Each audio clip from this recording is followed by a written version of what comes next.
Hi, ladies and gentlemen. Welcome again to Dominion Wealth Zone.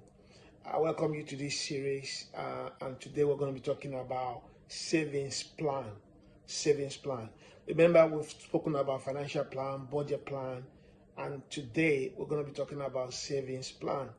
Saving money is very important, and it's a great step towards achieving your financial goals. It's a great step towards achieving your future goals. Saving money could be just for peace of mind or to achieve some financial objectives. So therefore, you need to learn of how to save money and how to save it effectively or in a dynamic manner. I just heard today of a young man who was saving 1,000 naira. Now, I want to talk about naira is a Nigerian currency, and originally I'm from Nigeria. This guy was saving 1,000 naira every day, and 1,000 naira is less than £1, it's about 50p. He was saving that every day, and in 5 years, he had 1.5 million naira. 1.5 million naira is about 750 pounds in 5 years. Now, it's a whole lot of money in that part of the world. It's a whole lot of money. It could help to establish a business, a small business, but it's still something very, very important because the guy was intentional. The guy was, he had an objective, he was focused, and he achieved his goal. So saving money or saving is a crucial step in managing your finances effectively. So I'm going to be sharing with you 7 steps to saving money. 7 steps to your savings plan. Number 1, set goals. Set goals even before you start. Determine, what am I saving for? Am I saving to put deposit on the house? Am I saving to buy a car? Am I saving to start a business? Am I saving for my marriage? What are you saving for? You need to have a goal in mind. Without a goal in mind, you might be derailed. Number 2, assess your finances. Do a proper assessment of your finances. Take a look of your income and expenses. Calculate realistically how much you will be able to pull away every month. Just be sincere and be honest to yourself. Number 3, create a budget. In your budget, allocate a portion of your income to your saving. Aim to save at least 20% of your income. If you go to my previous telecast on budgeting plan, I spoke about the 50-30-20 rule. 50 for your needs, 30 for your wants, 20 for your savings. So allocate 20% to your savings. It's very important. It's very crucial. You cannot negotiate it. If you do less than 20%, you might be struggling with your savings. Number 4, automate your savings. It's very important. Take it out of your hand. Say direct debit. Automate it. So put it on a specific date. You know the date when you get paid. You know when your salary or your wages comes in. So automate your savings.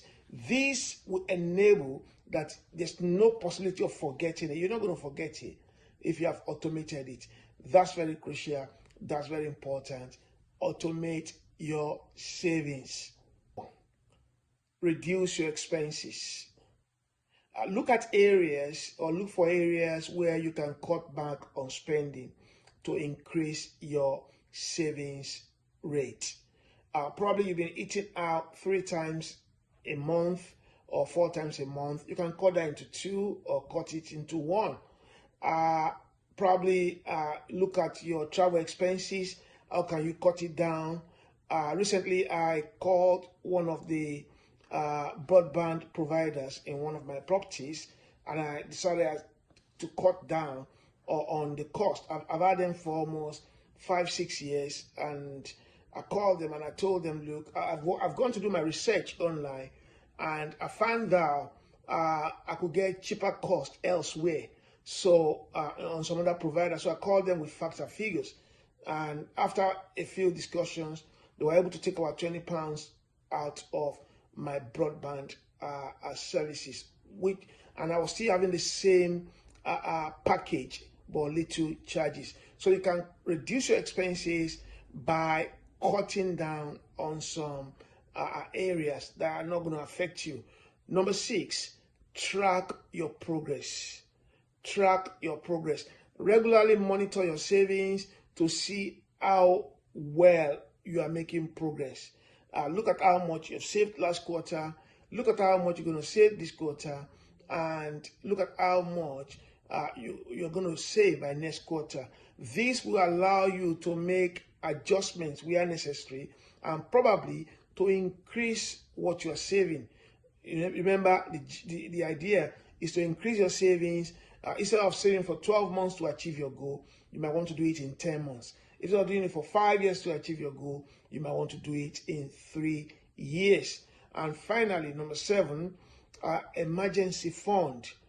Aim to build an emergency fund that covers 3 to 6 months of your living expenses. In case anything happens today, you couldn't go to work, maybe you sacked, or maybe you made redundant, or maybe anything happened to you, maybe you fell ill. If you have an insurance that covers that, that's why I always advise people to take our insurance policies. Insurance that covers your employment income could cover that. But if you don't have that, make sure you have an emergency fund. It's like a safety net that will give you financial stability in case of anything happen, any emergency, or probably maybe you have an opportunity to invest in something and you have an emergency fund. You can take it out, put it in there, and you're sure of that investment, get it out, and there you'll not be running about looking for money. However, your savings, the bank is not the best place to put your savings. I want to say this at the end of the day.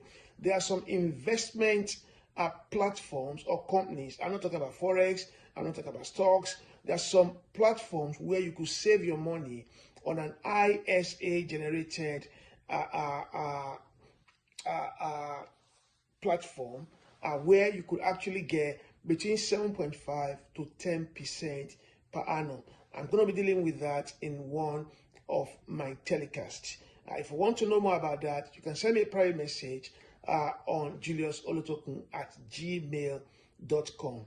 juliusolutokun@gmail.com. I could take you through it through my investment teaching.